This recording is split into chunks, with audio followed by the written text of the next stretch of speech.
Hello दोस्तों, welcome to we are nursery academy. मैं राजेंद्र सिंह आपका बहुत बहुत स्वागत करता हूं। आज हम आपके लिए लेके आ गए फिर से कुछ इंपॉर्टेंट क्वेश्चन जो पिछले एग्जाम में आ चुके हैं।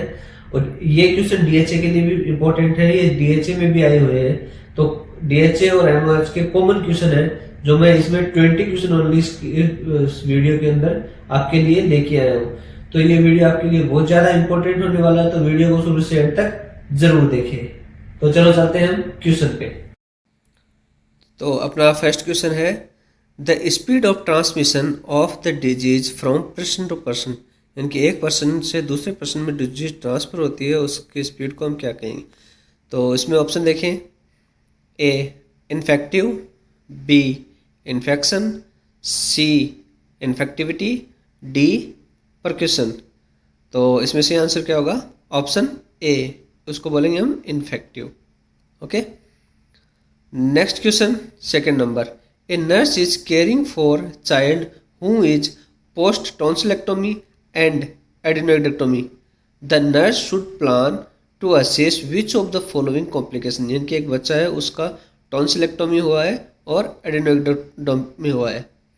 ठीक है, तो इसके अंदर हमें नर्स है वो कौन सा कॉम्प्लिकेशन है वो असेस करेगी, यानी कि सीधी सी बात है कि इसमें कौन सा कॉम्प्लिकेशन होगी। तो इसमें ऑप्शन देखें, A pulmonary hypertension, B hearing loss, C haemorrhage, D orthopnoea. तो इसमें क्या सी होगा, अपना ऑप्शन सी हेमरेज, क्योंकि वहाँ पे हेमरेज होने के चांसेस ज़्यादा होते हैं टॉन्सिलेक्टोमी। ठीक है,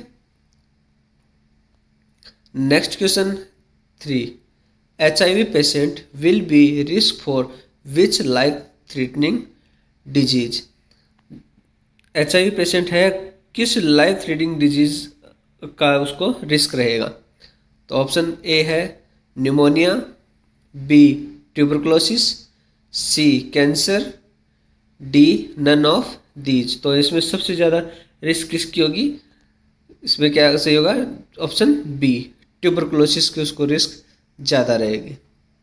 ठीक है, next question 4, women should get their pap smear test each, यानी कि एक वुमेन को अपना पेप स्मेयर टेस्ट है वो कब कब करना चाहिए। तो इसमें ऑप्शन देखें, ए 6 मंथ, बी 1 ईयर, सी 3 ईयर्स, डी 5 ईयर्स। तो एक वुमेन को अपना पेप स्मेयर टेस्ट करना चाहिए एवरी 3 ईयर्स में। ठीक है,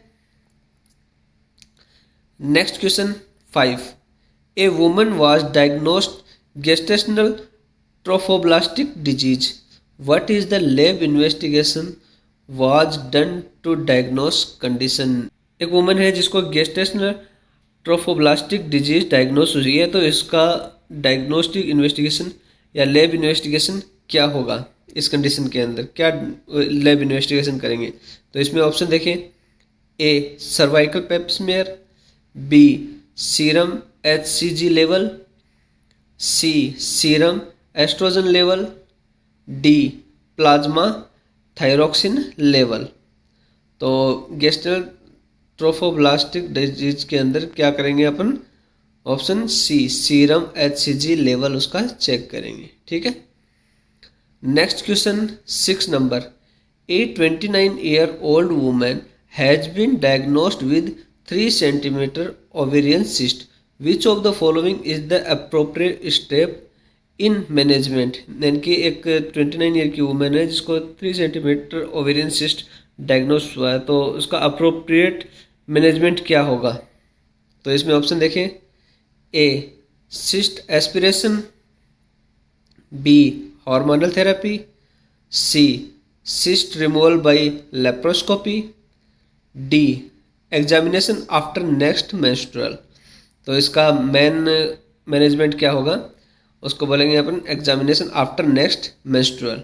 ठीक है, तो इसमें ऑप्शन सी होगा D.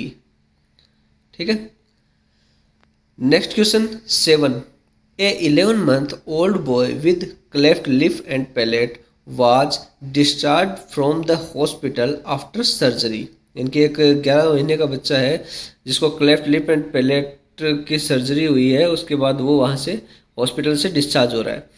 The nurse provided the prevents with teaching which of the following statement by the parent indicate appropriate understanding of the teaching instruction। यानी कि एक 11 महीने का बच्चा जो cleft lip and palate surgery से डिस्चार्ज हुआ है, तो उसको उनके पेरेंट्स को नर्स टीचिंग करवा रही है, तो पेरेंट्स क्या इंडिकेट करेंगे कि पेरेंट्स कौन सा इंडिकेशन उसका देखेंगे कि पेरेंट अप्रोप्रिएट उसको समझ गए हैं, उसके जो नर्स ने समझाया वो सारी चीज़ें समझ गए हैं। तो इसमें ऑप्शन देखें, A, I should avoid that my infant cry as much as possible. Next number B, I will use a spoon to feed my child after the surgery. C, I will put my child in his abdomen after feeding. D, I will use lotion to ease my child lip irrigation। तो इसमें option सही होगा option A, I should avoid that my infant cry as much as possible. यानी कि parent बोलेंगे कि हमारे बच्चा को कोशिश करेंगे कम से कम रोए वो, ठीक है, क्योंकि वो रोएगा तो क्लेफ्ट लिप और पैलेट है उस पर प्रेशर पड़ेगा, तो वहाँ पे वो जॉइंट वापस खुल सकता है, तो इसलिए वो रोए ना, ये कोशिश करेंगे parents. Okay, next question 8 number, nurse is preparing to insert a nasogastric tube into a client. The nurse place the client in which position for insertion. एक नर्स है जो प्रिपेयर करिए नेजोगैस्ट्रिक ट्यूब डालने के लिए क्लाइंट को, तो इसमें सीधा पूछा है कि उसको पोजीशन क्या देंगे, नेजोगैस्ट्रिक ट्यूब की पोजीशन क्या होगी। तो पोजीशनिंग पे मैंने शुरू में एक स्टार्टिंग में पूरा वीडियो बनाया है, उसका डिस्क्रिप्शन में उसका लिंक इसके डिस्क्रिप्शन में मैं आपको दे दूंगा, एक बार वो देख लेना, सारी पोजीशन उसमें दी हुई हैं। तो इसमें ऑप्शन देखें, A right side, B low Fowler's position, C high Fowler's position, D supine with the head flat. तो इसमें से ऑप्शन क्या होगा, option C high Fowler position, ठीक है। Next question 9, 25 year old woman has a family history of breast cancer. The nurse review the procedure for breast self examination and tells her that the best time for a woman to perform A breast self examination. इनकी एक 25 साल की women है जिसको family history है breast cancer की, ठीक है। तो उसको इसमें मेन चीज़ ये पूछे कि ब्रेस्ट एग्जामिनेशन कब करना चाहिए। इसमें ऊपर के हिस्ट्री कुछ नहीं है, मेन चीज़ इसमें पूछी है ब्रेस्ट एग्जामिनेशन कब करना चाहिए एक वुमन को। तो इसमें ऑप्शन देखें, A few days before her periods, B during her menstrual period, C on the last day of menstrual flow, D 3 to 7 days after the beginning of her periods। तो हमेशा यदि इसकी जगह इसमें ऑप्शन सही होगा D 3 to 7 days after the beginning of her periods। इसमें कई बार डेज नहीं देता है, आफ्टर सम टाइम दे देता है, आफ्टर सम टाइम वो मेंस्ट्रुअल पीरियड ऑप्शन दे देता है, तो इसमें वो भी सही होगा, ठीक है। Next question 10 number, epidural anaesthesia site, इनकी एपिड्यूरल एनेस्थीसिया साइट कौन सी है। तो इसमें ऑप्शन देखें, A L3 L4, B L1 L2, C T3 T4 and D C1 C2। तो इसमें सही आंसर क्या होगा, ऑप्शन ए L3 और L4 के बीच में एनेस्थीसिया एपिड्यूरल एनेस्थीसिया देते हैं, ठीक है। Next question 11 number, the scale used by the nurse to assess the gestational age of a newborn. एक न्यूबॉर्न की गेस्टेशनल एज के लिए नर्स कौन सा स्केल काम में लेगी। तो इसमें ऑप्शन देखें, A Bishop scale, B Ballard score, C Belward score, D Apgar score. तो इसमें से आंसर क्या होगा? Option B Ballard score. ठीक है। Next question 12 number, the nurse is assessing patient after craniotomy, the patient's blood pressure is 120/65, ICP is 25, what is the patient's cerebral perfusion pressure, यानी कि CPP पूछा इसके अंदर। ठीक है, तो इसमें ऑप्शन देखें पहले। ऑप्शन है इसमें 72 mmHg, बी 81 mmHg, सी 78 mmHg, डी 83 mmHg। अब इसमें मैं पूछा अपने को CPP, अपने पास ब्लड प्रेशर है उसका, ICP इंट्राक्रेनियल प्रेशर है, इसको हमें मैथमेटिकली निकालना पड़ेगा। ठीक है, तो CPP का फॉर्मूला होता है MAP माइनस ICP। अब ये चीज़ें होती क्या है? CPP ये आ गया आपका सेरेब्रल परफ्यूजन प्रेशर, MAP क्या होता है? Man arterial pressure, and ICP intracranial pressure. ठीक है, तो हमारे पास इंट्राक्रेनियल प्रेशर है और हमें अब निकालना है CPP। तो CPP निकालने से पहले हमें क्या निकालना पड़ेगा? MAP। तो MAP का फॉर्मूला क्या होता है? MAP equal to 2 into diastolic pressure plus systolic pressure बट्टे 3, यानी कि डायस्टोलिक प्रेशर है उसको 2 से गुणा करेंगे, उसमें सिस्टोलिक प्रेशर को जोड़ देंगे, उस 3 से भाग दे देंगे। तो अपने पास डायस्टोलिक प्रेशर कितना है? तो MCP बराबर क्या होगा? 2 गुणा 65, यानी कि डायस्टोलिक प्रेशर अपने 65 प्लस 180 सिस्टोलिक प्रेशर और उस पर बटा 3। तो ये अपना आ जाएगा, ऊपर का आ जाएगा 310 बट्टे 3। तो अपना आंसर आएगा यहाँ पे 103। तो अपने पास MAP आ गया है और ICP अपने पास है, तो अपन अब इजीली CPP ज्ञात कर सकते हैं। तो CPP इक्वल टू हो जाएगा 103 माइनस 25 बराबर 78। तो अपना सही आंसर होगा ऑप्शन सी 78 mmHg। बस थोड़ा सा आपको ध्यान रखना है ऐसे क्वेश्चन के अंदर, ये फॉर्मूला आपको याद रखना पड़ेगा, तो कंफ्यूज नहीं होना है इसमें। ठीक है। Next question 13, which of the following medication should the nurse clarify if given to post delivery client who had preeclampsia, इनकी कौन सी मेडिसिन है जो क्लेरिफाई करेगी पोस्ट डिलीवरी वाले पेशेंट को देने के लिए जिसको प्रीक्लेम्सिया है। ठीक है, तो इसमें ऑप्शन देखें, A magnesium sulphate, B Methergine, C Panadol, D none of these. Panadol Saudi में आती है पैरास्टामोल के, अरब कंट्री में, हर अरब कंट्री में पेनाडोल है, ये पैरास्टामोल है। ठीक है, ऐसा मत समझना, पेनाडोल इंडिया में तो हमने सुना ही नहीं है, इस कंट्री में हमने सुना ही नहीं है, तो पेनाडोल है पैरास्टामोल। ठीक है, तो इसमें से आंसर क्या होगा? ऑप्शन बी मेथार्जिन इसके अंदर नहीं देंगे। ठीक है, और मेथार्जिन यदि डिस्क्राइब किया तो उसको देने से पहले हम क्लियरिफाई करेंगे। Next question 14, which of the following is the necessities for caesarean section, इनमें से सिजेरियन सेक्शन की नेसेसिटी कौन सी कंडीशन है? ठीक है, तो इसमें ऑप्शन देखें, A preterm labour, B severe preeclampsia, C total placenta previa, D partial placenta previa. तो इसमें ऑप्शन सी होगा, option C total placenta previa, इनकी टोटल प्लेसेंटा प्रीविया, तो उस कंडीशन में सर्जरी करनी ही करनी पड़ेगी। ठीक है।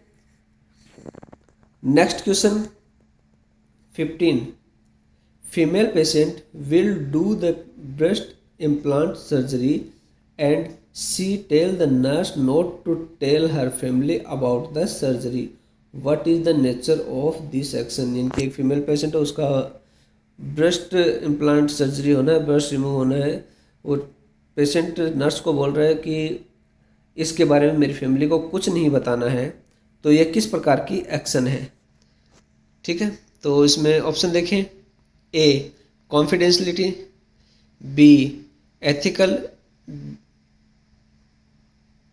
Ethical dilemma, C illegal nursing practice, D medico legal practice. तो इसमें सही आंसर क्या होगा? ऑप्शन ए कॉन्फिडेंशियलिटी, इनकी उसकी पर्सनल डाटा है उसको कॉन्फिडेंशियल रखना है। ठीक है, next question 16, which of the following statement indicate nursing action during the first hour after delivery of the placenta? तो इसमें ऑप्शन देखें। A monitor of mother's hemoglobin, B assess maternal vital signs every 15 minutes, C ensure that the mother mobilize and empty her bladder, D administer 10 unit of oxygen via IV line to ensure uterus is well contracted। तो इसमें सही answer क्या होगा? Option B assess maternal vital signs every 15 minute, इनकी हर 15 minute में उनके vital science check करें। ठीक है, next question 17, A nurse is giving health education for a mother who has mastitis, which of the following if stated by the mother about what she need to do indicate the additional education is needed? इनकी एक mother है जिसको mastitis, इनके breast में infection है, उसको education, एक nurse education दे, health education दे रही है, तो उसके अंदर वो क्या इंडिकेशन है कि उसको एडिशनल, मदर को एडिशनल एजुकेशन की ज़रूरत है। तो इसमें ऑप्शन देखें। A take antibiotics, B use analgesics, C wear a supportive bra, D stop breast feeding. तो इसमें ऑप्शन सी होगा, option D stop breast feeding. ठीक है, next question 18, a mother is in the midwife's clinic with the complain of redness and swelling in her right breast, she is breast feeding her 9 month old baby, what should be immediate intervention. यानी कि similar सा question है जो पिछला आया था, वैसा ही similar question है। इसमें बताया कि पेशेंट का रेडनेस और स्वेलिंग है, ठीक है, तो उसका इमीडिएट एक्शन क्या होगा। तो इसमें ऑप्शन देखें। A start on antibiotics, B detailed investigations, C stop the breast feeding, D wound cleaning and dressing. तो इसमें ऑप्शन होगा सही ए स्टार्ट ऑन एंटीबायोटिक्स। ठीक है, क्योंकि रेडनेस स्वेलिंग है तो इन्फेक्शन है, तो उसी टाइम पे हम एंटीबायोटिक स्टार्ट करेंगे। ठीक है, next question 19, a nurse is planning to discharge a non HIV the isolation unit after the recovery from upper, which of the following nursing problem requires. इनके एक पेशेंट है, HIV का patient है, उसके isolation के रिकवरी में, अपर recovery के लिए नर्सेस को किस प्रॉब्लम समस्या के रिक्वायरमेंट होगी। तो इसमें ऑप्शन देखें। A risk of infection due to altered immune, B fluid volume deficient due to frequent diarrhoea, C anxiety due to disease fear and social, weight loss due to higher metabolic मोलिज्म rate. तो इसमें सही option क्या होगा? Risk of infection due to altered immune, क्योंकि HIV patient है तो उसका इम्यून सिस्टम डाउन हो जाएगा, तो उसको इन्फेक्शन होने के चांसेस ज़्यादा होते हैं। ठीक है, next question 20, all the following are considered steps in the qualitative research process except, इनकी क्वालिटेटिव रिसर्च प्रोसेस इनमें से नहीं है। तो इनमें ऑप्शन देखें, A literature review, B data collection, C sample, D hypothesis. तो इसमें से आंसर क्या होगा? Option D hypothesis. ठीक है,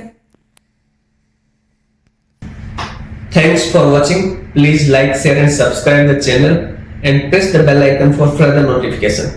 एंड किसी भाई को कोई भी क्वेरी हो, कुछ भी पूछना हो तो आप इसमें कमेंट करिए या आप सोशल मीडिया पे मुझसे कांटेक्ट कर सकते हैं। मैं इससे रिलेटेड आपको पूरी जानकारी देने की कोशिश करूंगा। और जिस भाई को एमओएच से डीएचए से रिलेटेड कोई क्वेश्चन वगैरह चाहिए तो वो हमारे पास अवेलेबल है, वो हम आपको प्रोवाइड करवा सकते हैं। किसी भाई को एमओएच के लिए प्रोसेस करवाना है, डीएचए के लिए प्रोसेस करवाना है तो वो भी कांटेक्ट कर सकते हैं इस पे। ठीक है, मैंने अपना नंबर है सोशल इस पे यूट्यूब चैनल पे दे रखा है, सोशल मीडिया का लिंक अपने यूट्यूब चैनल पे दे रखा है। आप कैसे भी मुझसे कांटेक्ट कर सकते हैं या मुझे व्हाट्सएप पे, आप यूट्यूब पे भी आप मैसेज कर सकते हैं, मैं रिप्लाई जरूर दूंगा। ठीक है, थैंक यू।